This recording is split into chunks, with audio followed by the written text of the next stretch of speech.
Quand les premières nuits très fraîches, fin août, début septembre arrivent, c'est vraiment là qu'on embarque en mode chasse.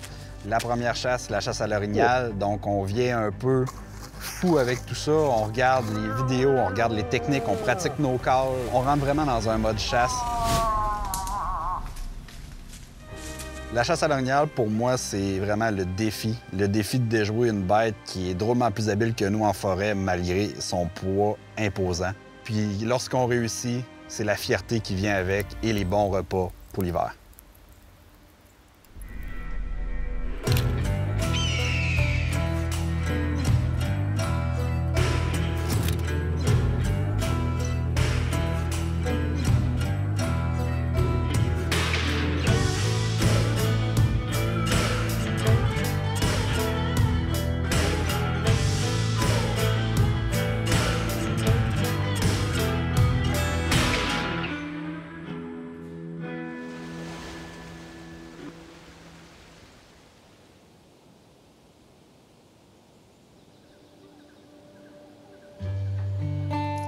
On vient d'arriver à la pourvoirie de la Dorée, située au Saguenay-Lac-Saint-Jean. Je suis arrivé seul, un peu à l'avance. Gab, il s'en vient me rejoindre un peu plus tard dans la journée.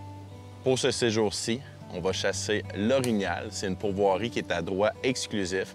Donc, même si on est dans les périodes de début septembre, on va pouvoir chasser à la carabine. Sur la pourvoirie, il y a beaucoup de zones de chasse. Nous, de notre côté, on va chasser une zone qui est un peu plus aventure. Il n'y a pas beaucoup de bûchers, il n'y a pas beaucoup de chemins. Ça va être vraiment un bon défi à relever.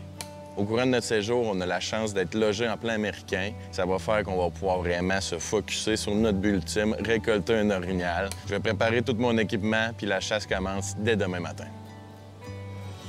Je m'appelle Stéphane Duvernois. On est propriétaire avec mon épouse de cette pourvoirie.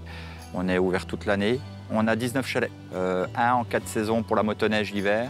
On a un joli camp avec une auberge et un restaurant. On a un chef cuisinier français qui œuvre sur place toute l'année avec un pâtissier.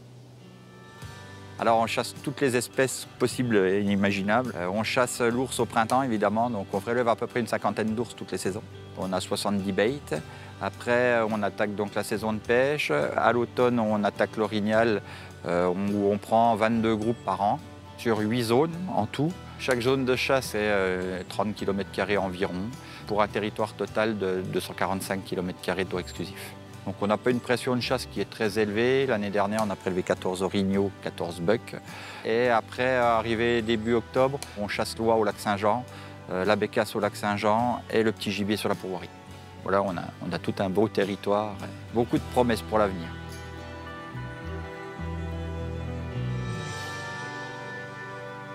Premier matin de chasse à la pourvoirie de la Dorée. Le propriétaire de la pourvoirie nous a donné plusieurs indications. Puis là, ce matin, on va courir du territoire, on va chercher des signes de façon à mieux travailler pour le reste du séjour.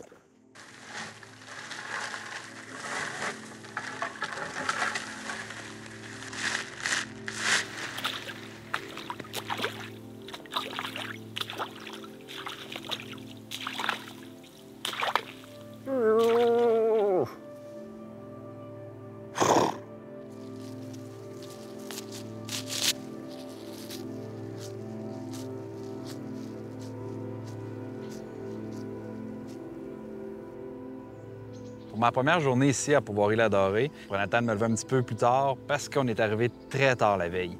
J'ai pris le temps d'aller déjeuner, on était en plein américain, puis après ça, j'étais en mode préparation pour aller dans le bois. Ici, c'est un secteur où on est majoritairement en VTT et ensuite, on s'en va dans la forêt. Il n'y a presque pas de sentier dans la zone qu'on est. Fait que le but, c'est vraiment de la chasse fine en plein bois. Donc, c'est important d'être bien équipé et avoir le moins de stock possible.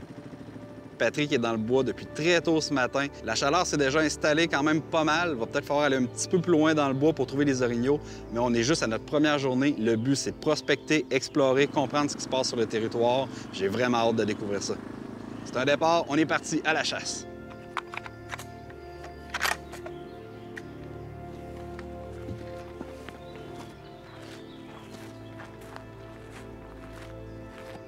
Le but, dans notre premier après-midi, c'était vraiment d'explorer le territoire, d'aller confirmer des choses qu'on avait vues sur la carte afin de voir le potentiel et aussi de voir s'il y avait des signes frais, autant dans les chemins que plus loin en forêt. Le but, c'était de préparer pour le reste du séjour. On sait que la chaleur s'installe assez rapidement, donc nos meilleures chances étaient le matin tôt et le soir assez tard dans la dernière heure. Donc, il fallait maximiser la recherche de signes pour être aux bons endroits au bon moment. Il n'y a vraiment pas de doute sur un orignal que quand t'es avec ses pattes, qui a enlevé la mousse en surface, qui a uriné là. Très, très bon signe. Quand on voit ça à la chasse, normalement, on est proche du gibier. Une souille, on s'entend qu'à la chasse à l'orignal, c'est un des éléments qui est le plus prometteur en termes de réussite de chasse. Donc, on était vraiment confiants pour la suite des choses.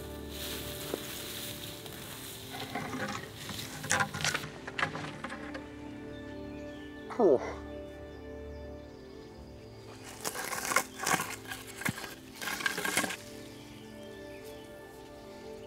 Oh.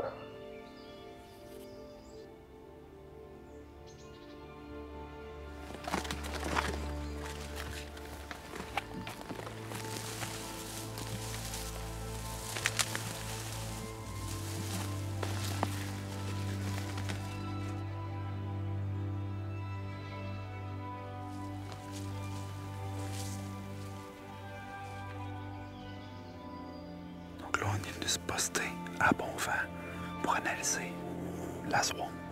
On va travailler le secteur alentour. Stéphane il nous a dit qu'il y avait une femelle qui venait ici presque à chaque jour. S'il y a une femelle, il y a des bonnes chances qu'il y ait des mâles qui soient pas loin.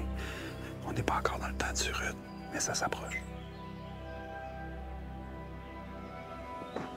J'ai pris la peine d'analyser la souille. Je me suis rendu compte en la sentant qu'elle avait un petit fond d'odeur d'urine. Pas aussi frais que j'aurais espéré, mais j'ai quand même mis l'accent sur ce signe-là. Donc, j'ai réalimenté la souille. J'en ai fait une fausse souille aussi pour pouvoir attaquer le lac chat le lendemain matin.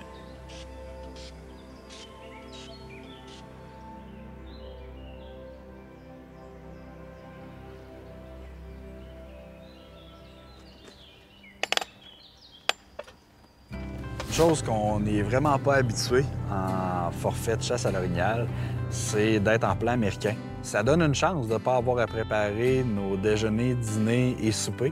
Disons que c'est vraiment apprécié, puis on mange très, très, très, très bien ici. Pour vrai, là, que ce soit les entrées, les plats principaux et le dessert, on mange vraiment comme des rois, puis ça nous donne un peu de réconfort après des dures journées de chasse.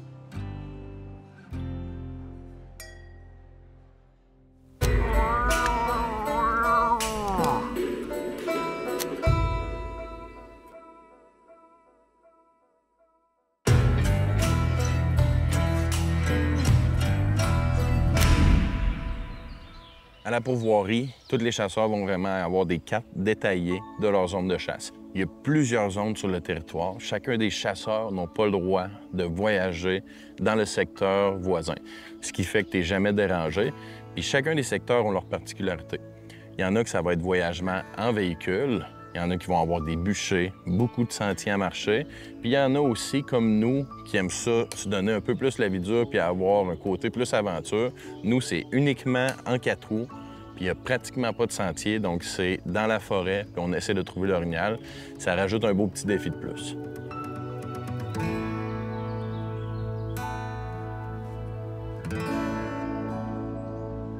Ce matin, on est retourné au lac chat où j'avais fait des fausses souilles puis où j'avais alimenté la souille de l'orignal directement. J'aurais espéré voir une trace dans les souilles. Malheureusement, c'était pas le cas. L'orignal n'était pas revenu. C'est pas grave, ça fait partie de la game. La météo est pas de notre côté. Puis je m'attends à ce qu'il faut travailler fort pour pouvoir avoir de quoi de concret. Hier, on a fini notre chasse dans un secteur avec un beau petit lac, une montagne en arrière, quand même une belle végétation, on n'a pas eu de réponse. Mais là, on retourne dans ce coin-là pour vraiment monter dans la montagne, aller de l'autre côté du lac. Une belle végétation, des zones de fraîcheur. Il annonce vraiment chaud aujourd'hui, donc on s'approche vraiment vers un entonnoir vers les zones de fraîcheur, on n'a pas le choix.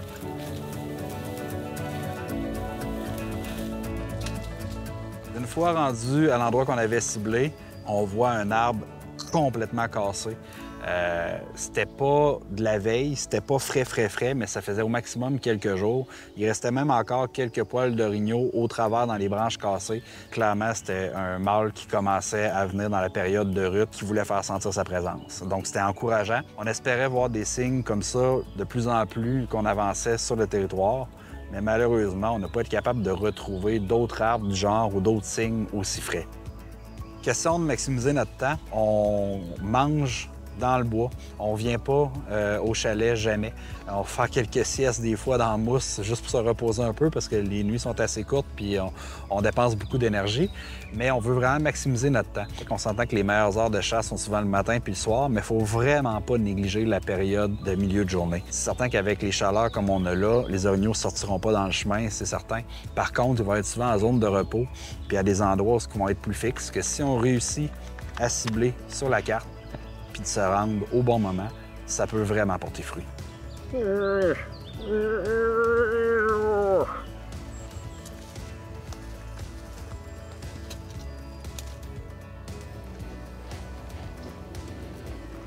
Donc, c'est quand même difficile sur le moral. On fait beaucoup d'efforts, on trouve peu de signes frais. Quand on a des réponses, rien de convaincant. Avec des températures au-dessus de 25 degrés, on ne peut pas s'attendre à ce que les orignaux soient en pleine réceptivité par rapport à nos appels. Et surtout, bien, probablement qu'ils sont couchés à un endroit puis attendent simplement que les femelles soient en chaleur pour pouvoir les accoupler. Ils sont au repos tout simplement et un peu amorphes.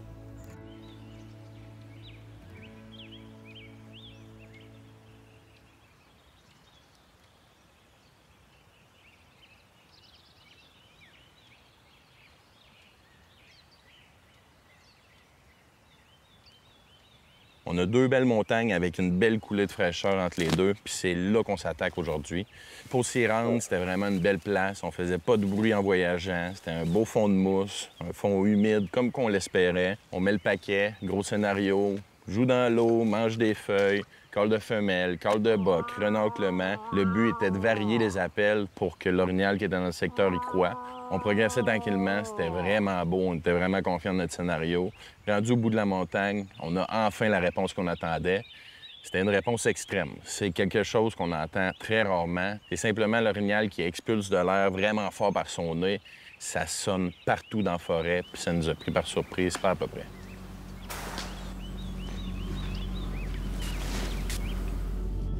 Oh. Je suis pas capable de me rendre. Il nous a vraiment répondu à pire endroit. J'aurais vraiment aimé ça qu'il nous réponde avant parce que ça progressait bien, ça aurait été plus facile à travailler. Au moment qu'il nous a répondu, on avait une falaise devant nous, on avait des arbres couchés partout comme s'il y avait une tornade qui avait passé là. Le vent était pas bon, puis on n'était pas capable de progresser vers lui sans faire de faux bruit. Donc, ce qu'on a décidé de faire, c'est prendre du recul. On sait qu'il y a un orignal là, on veut pas le brusquer, on veut pas le brûler.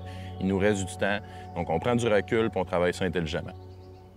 On a fait vraiment le tour de la montagne, on est rentré vers l'autre versant. Malheureusement, ça nous a pris trop de temps, rendu sur le dessus de la montagne. L'orignal n'était plus là, plus aucun signe de vie.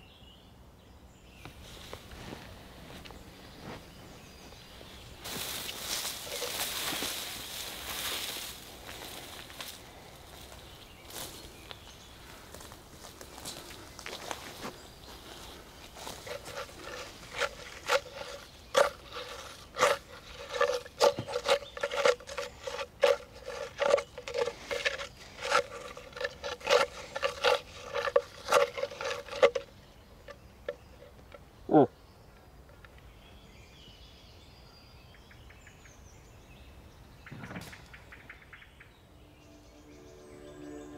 Oh. Je lance les premiers appels de la soirée. Je commence à faire du frottement dans l'arbre. Dès que j'ai fini de faire cette séance-là, on entend vraiment quelque chose débouler. Ça descend là, à la course. On se dit, OK, good, il y a quelque chose. Donc, avec le temps qui file, j'avance en mode vraiment confrontation. Il ne reste vraiment plus beaucoup de temps pour être capable de filmer la bête, mais aussi potentiellement de la récolter.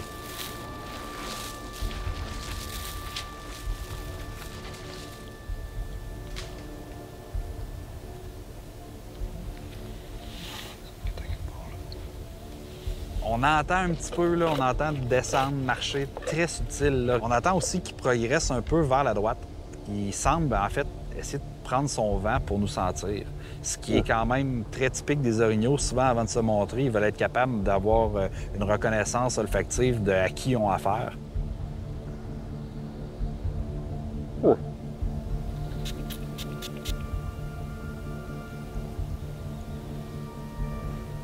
La luminosité baisse beaucoup. On est obligé de rebrousser chemin. On a une partie du marais à refaire, puis on veut pas se retrouver à caler jusqu'à la taille. En plus de ça, c'est que la façon que l'orignal se promenait, il s'en allait croiser bientôt le sentier par lequel on retournait au véhicule le soir. Donc on se dépêche, on s'en va au chemin. On ferme les livres pour la soirée, on vient au chalet pour voir un peu aussi du côté de Pat comment ça s'est passé.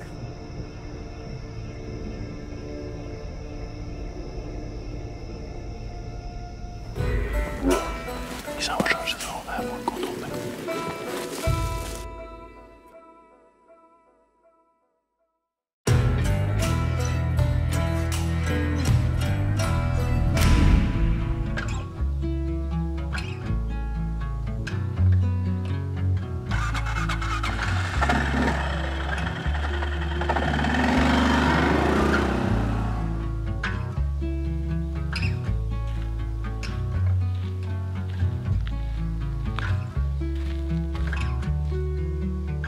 Ça, c'est très encourageant. Ça veut dire que ça s'est promené très, très tôt ce matin ou cette nuit.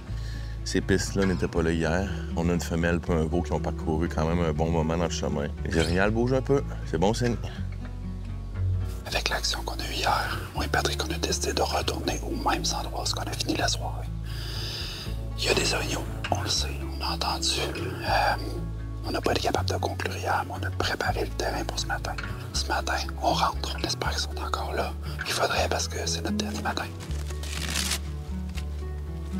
Très, très, très beau matin. On s'est levé aussi beaucoup plus tôt. Ce jour tire à sa fin, donc on veut mettre les chances de notre bord. Donc, je me redirige vers le marais, mais cette fois-ci, tout le long du trajet, je fais des appels de femelles. Hier, c'est ce que j'avais fait un peu au moment où on faisait de l'affût au marais. C'est peut-être ça aussi qui a piqué la curiosité de l'orignal. Donc, je veux vraiment m'annoncer comme étant une femelle réceptive afin de susciter son intérêt et de l'amener proche de moi. Hier, j'ai mis de l'urine dans la mousse où est-ce qu'on s'est assis. Il a l'air d'être venu. En déblayant les traces un peu, on peut confirmer que c'est un boc. On voit vraiment la piste caractéristique avec les orcos. On a été chanceux, on est parti vite hier, justement, on voulait pas le croiser parce qu'il a vraiment fait le tour puis notre chemin. Il s'en va par là. Mais là, aucune idée où il n'y a aucune réponse ce matin. On va attendre un peu, les coups qui reviennent.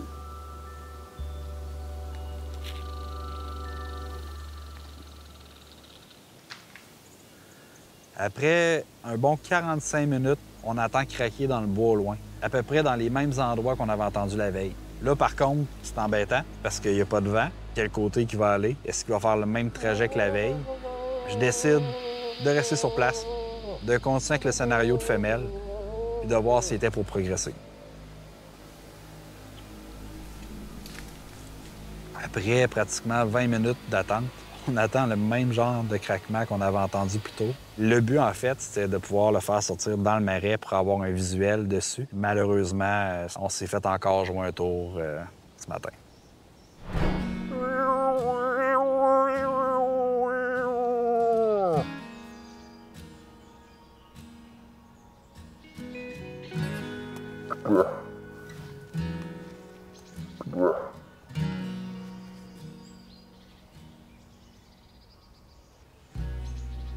La manière que je chasse présentement, c'est pas compliqué. Il fait trop chaud.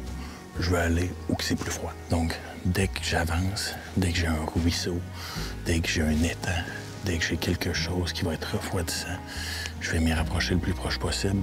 Donc, lors de périodes chaudes, essayez de vous déplacer pour trouver la fraîcheur, pour trouver les orignaux. Pour la dernière soirée, c'était certain qu'on allait aller réessayer l'orignal qui nous avait répondu précédemment dans le séjour. On progressait tranquillement, vraiment une belle soirée de chasse. Tout était là pour avoir une réponse.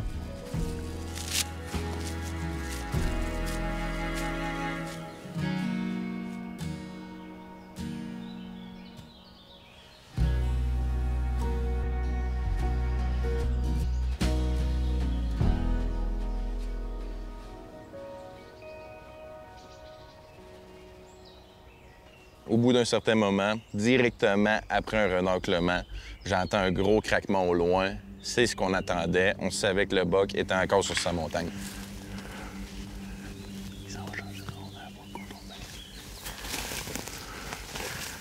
À ce moment-là, j'ai vérifié combien de temps de chasse il me restait. Il me restait même pas 25 minutes de chasse pour réussir à déjouer cet orignal-là. Donc, on s'ajuste avec le vent. On progresse le plus rapidement possible pour rentrer dans la bulle de l'orignal.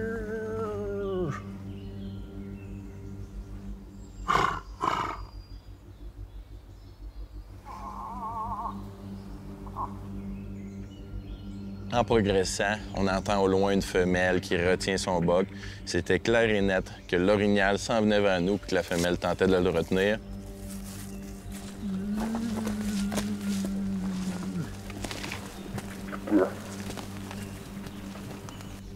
On a continué à progresser.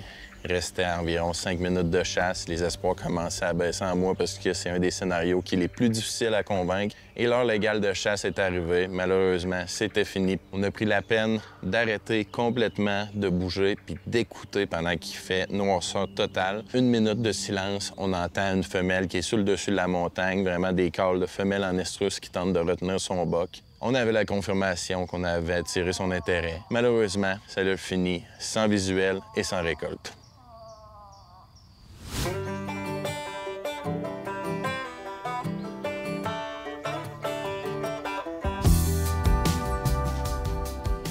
Notre séjour de chasse à l'orignal à Pourvoirie-la-Dorée tire déjà à sa fin.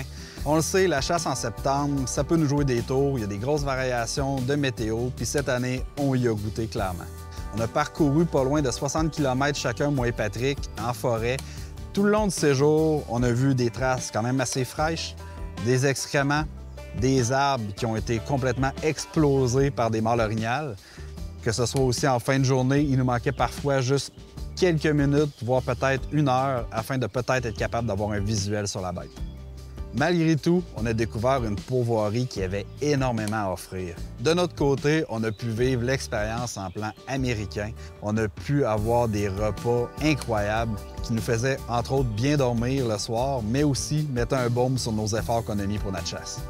Cette année, pas de récolte pour nous. Comme la majorité des chasseurs, on ne peut pas récolter à chaque année, c'est tout à fait normal, mais à chaque fois, on apprend et on met ça dans notre bagage pour les prochaines années. Donc, on a eu une expérience extraordinaire, un territoire qu'on a appris à découvrir. Puis merci à la Pourvoirie-la-Dorée pour ce magnifique séjour.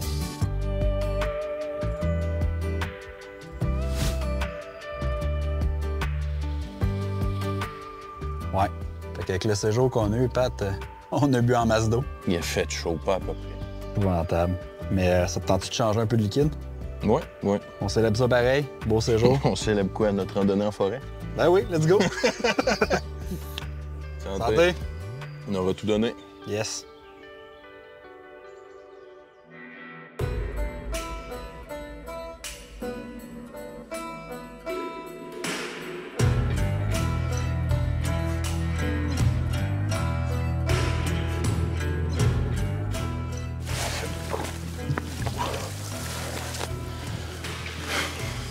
Bien soirée, on va pas dire qu'on n'a pas tout donné.